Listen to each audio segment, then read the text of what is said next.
राष्ट्रीय कांग्रेस पार्टी ने पार्टी की स्थिति के मनोमंथन पर चिंतन शिविर का आयोजन किया था, जिसमें कई महत्वपूर्ण निर्णय भी किए गए हैं। लेकिन ये महत्वपूर्ण निर्णय क्या कांग्रेस की डूबती नैया को उबारेंगे, उस पर अपनी राय दी वरिष्ठ पत्रकार राजेश बादल ने। नमस्कार। आज की बात कांग्रेस पर, कांग्रेस के चिंतन शिविर पर जो उदयपुर में हो रहा है। 2013 के बाद 2022 में ये चिंतन शिविर हो रहा है, यानी 9 साल पहले दूसरा चिंतन शिविर हुआ था। वो तीसरा था इनफैक्ट, और दूसरा हुआ था 2003 में शिमला में, और इससे पहले 1998 में हुआ था मध्य प्रदेश के पचमढ़ी में। इन तीनों चिंतन शिविरों का मैं गवाह रहा हूं। एक पत्रकार के रूप में मैंने उनका समीक्षा की है, कवरेज भी किया है। 1998 के पचमढ़ी चिंतन शिविर में तो मैं खुद भी गया था, और जिसमें सोनिया गांधी को पहली बार उनके वैचारिक आधार को, पृष्ठभूमि को अखिल भारतीय स्तर पर कांग्रेस ने मान्यता दी थी और वो राष्ट्रीय अध्यक्ष बनी थी। लेकिन बात मैं शुरू करूंगा आज की बात से। आज जो पूर्व वित्त मंत्री हैं चिदम्बरम, उन्होंने एक बड़ी महत्वपूर्ण बात कही। उन्होंने कहा कि 1991 की जो आर्थिक उदारीकरण की नीति थी, अब उस पर कांग्रेस को अपने रिव्यू करने की जरूरत है, समीक्षा करने की जरूरत है। उस समय जो कांग्रेस सरकार थी, तत्कालीन प्रधानमंत्री पीवी नरसिम्हा राव के नेतृत्व में, तो उस समय देश की आर्थिक स्थिति बड़ी प्रतिकूल थी, हालत खस्ता थी, और तब वो जो कदम उठाए गए थे उन हालात के मद्देनजर उठाए गए थे। यानी आपको याद होगा कि 1990 में जब चंद्रशेखर प्रधानमंत्री थे तो सोना गिरवी रखने की नौबत आ गई थी। हमारा विदेशी मुद्रा का भंडार इतना कम हो गया था। तो जब सोना गिरवी रखने की नौबत आ जाए तो समझ लीजिए कि किसी देश की आर्थिक स्थिति कैसी हो गई है। हमारे पड़ोसी दो, पाकिस्तान और श्रीलंका, इन दोनों उसी हाल से जूझ रहे हैं।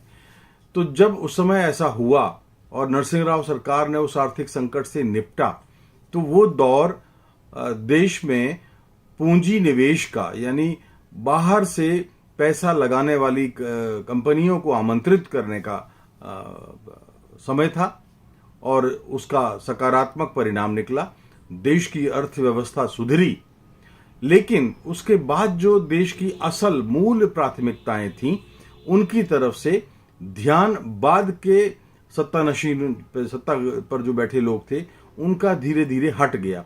वो ये समझते रहे कि आर्थिक उदारीकरण और बाहर से पैसा लाने का मतलब एक ऐसा ये जादू की छड़ी है जिससे इस देश की आर्थिक स्थिति हमेशा समृद्ध रहेगी। लेकिन ऐसा नहीं होता।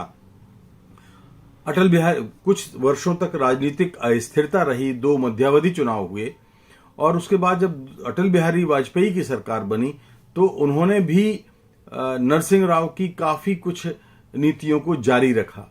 लेकिन मेरा ख्याल है कि शायद उस समय ही उन नीतियों की समीक्षा करने की आवश्यकता थी, लेकिन ऐसा नहीं हुआ। संभवतया इसलिए कि उस आर्थिक उदारीकरण के उन फैसलों का, उन नीतियों का के परिणाम तब तक भी मिल रहे थे। लेकिन जब 2004 में यूपीए की सरकार बनी, तो यूपीए की सरकार जब बनी तो उसमें उन्होंने उस पहले कार्यकाल में जो नेहरूवियन समाजवाद था, उसकी तरफ लौटने का प्रयास किया।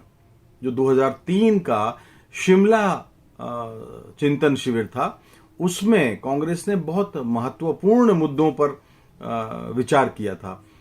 खाद्य सुरक्षा कानून, सूचना का अधिकार, मनरेगा, सामाजिक सशक्तिकरण, महिलाओं की मजबूती, ये सारे विषय ऐसे थे जो उस दौर के हिंदुस्तान के लिए जरूरी थे। और इसलिए उस समय जब 2003 के शिमला चिंतन शिविर में यह फैसला हुआ कि इन नीतियों का पालन करने के लिए भले ही कांग्रेस को सहयोगी दल है जो जिनका वैचारिक आधार मेल खाता हो कांग्रेस के साथ, उनसे मिलकर गठबंधन करना पड़े तो करना चाहिए, क्योंकि देश की स्थिति फिर एक बार, आर्थिक स्थिति, सामाजिक स्थिति और बेरोजगारी के आंकड़े जो कहते थे और वित्तीय स्थिति जो थी, वो एक बार फिर देश के चेहरे पर चिंता की लकीरें पेश कर रही थी। तो ऐसा हुआ, इनके रिजल्ट मिले और इनके रिजल्ट मिलने के बाद जो अब मैं आता हूं, क्योंकि 2013 का जो चिंतन शिविर था वो तो एक तरह से राहुल गांधी को प्रमोट करने वाला चिंतन शिविर था। हालांकि उस समय भी 2014 का चुनाव सिर पर था, तो उस समय कुछ नीतियों पर विचार हुआ था। लेकिन अब 2022 में जो उदयपुर में जो चिंतन शिविर हो रहा है, मुझे ऐसा लग रहा है कि 2003 यानी शिमला का जो चिंतन शिविर हुआ था, कुछ उसी लाइन पर कांग्रेस की लौटने की कोशिश है और शायद इसके सकारात्मक परिणाम आ सकते हैं, क्योंकि आज देश की जरूरत वो नहीं है जो पिछले 7 वर्षों से चल रही है, यानी वही पूंजीवाद को बढ़ावा देने की, उद्योगपतियों को बढ़ावा देने की, पूंजी निवेश को बढ़ावा देने की, जैसे कि नरसिंह राव के टाइम पर थी। तो जब हर कालखंड के हिसाब से प्राथमिकताएं बदलती हैं और आज की जो जरूरत है वो पूंजीपतियों और उद्योगपतियों को बढ़ावा देने की नहीं, और इसी वजह से हमने देखा है कि पिछले 7-8 वर्षों में बेरोजगारी कितनी बढ़ी है, औद्योगिक रफ्तार क्या रही है, कोरोना ने उस पर उल्टा असर डाला है। तो अब उदयपुर में जो ये निष्कर्ष निकल के आ रहा है वो यही है कि फिर एक बार कांग्रेस नेहरू और इंदिरा गांधी के युग के कांग्रेसी समाजवाद के रास्ते पर चल सकती है, और अगर ऐसा होता है तो शायद देश की अनेक समस्याओं का समाधान मिल सकता है। तो ये तो बात हुई चिदंबरम की। दूसरी बात एक और कही जाती रही है कि कांग्रेस के इस शिविर में आर्थिक नीतियों पर, सामाजिक नीतियों पर और इन सब नीतियों पर विचार विमर्श करने की जरूरत क्या है। कांग्रेस चुनाव दर चुनाव तो हारती जा रही है, अपना घर क्यों नहीं ठीक करती, अपना घर ठीक करे। आज सुनील जाखड़ ने रिजाइन कर दिया, लेकिन सुनील जाखड़ कह रहे हैं कि 50 वर्ष उन्होंने पार्टी की सेवा की, अब सेवा नहीं करना चाहते। ये कमाल है। कल सोनिया गांधी ये कहती हैं कि अब कांग्रेसियों को कर्ज चुकाने का मौका आ गया। उनके पिताजी को यानी बलराम जाखड़ को पार्टी ने क्या क्या नहीं दिया, सुनील जाखड़ को क्या नहीं दिया, लेकिन सुनील जाखड़ नाराज हैं, खफा हैं। और अगर ये मान लिया जाए कि इस जहाज में छेद हो रहा है, तो जिस तरह से चूहे निकल के भागते हैं, तो भागते भागते चूहे जो है ये नसीहत दे रहे हैं कि पार्टी आप अपना घर ठीक करिए।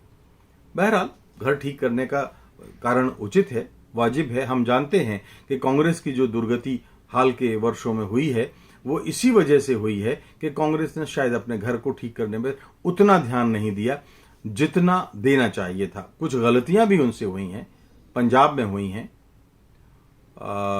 और भी एक दो मध्य प्रदेश में हुई हैं।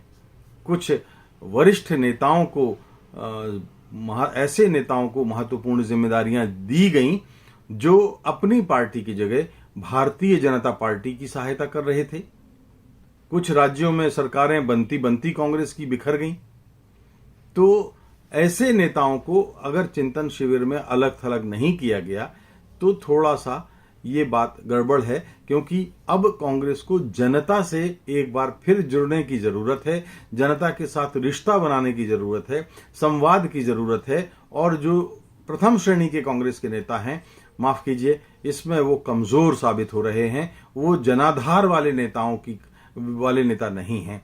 तो अब ऐसी स्थिति में कांग्रेस के लिए ये दूसरा चैलेंज है। लेकिन मुझे याद आ रहा है जब 1985 में राजीव गांधी प्रधानमंत्री थे तो कांग्रेस को 100 साल पूरे हुए थे, और 100 साल पूरे होने पर दिल्ली के तालकटोरा स्टेडियम में और मुंबई में उन्होंने 2 बड़े कांग्रेस के शताब्दी अधिवेशन किए थे, और जिनमें 50,000 60,000 लोग शामिल हुए थे।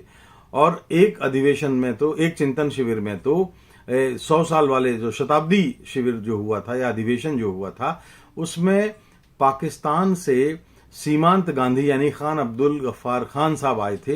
वो उन दिनों जीवित थे, जो भारत के विभाजन के खिलाफ थे, लेकिन उन्हें मजबूरी में पाकिस्तान भारत का विभाजन स्वीकार करना पड़ा और वो पाकिस्तान में ही रह गए थे और वो पठानों के बड़े निर्विवाद नेता थे।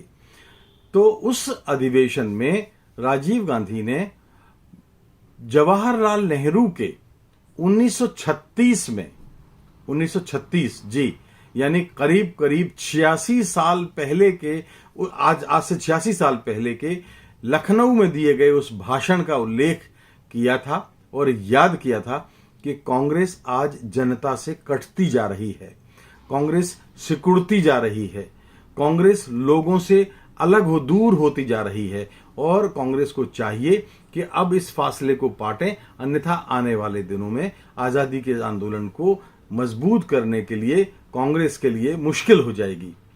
तो चलिए, तब तो आजादी का आंदोलन था, लेकिन ये बात उन्होंने बहुत ही मार्के की कही थी कि कांग्रेस का जनता से संवाद कम हो रहा है और अब एक बार फिर कांग्रेस को इस बात पर ध्यान देने की जरूरत है कि कैसे उनके चिंतन शिविरों के जरिए लोगों का उनका जो आम आवाम से कनेक्शन है वो वापस कायम हो। और इसलिए चिंतन शिविर राष्ट्रीय स्तर पर क्यों होने चाहिए? आप प्रादेशिक स्तर पर करिए, संभागीय स्तर पर करिए, आप जिला स्तर पर संभागीय स्तर करिए और घर में अपने बैठे हुए ऐसे नेताओं को बाहर करिए जो एक एक खबर भारतीय जनता पार्टी आलाकमान तक पहुंचाते हैं और उनकी राय सलाह से काम करते हैं। आज की बात में सिर्फ इतना ही। धन्यवाद, नमस्कार।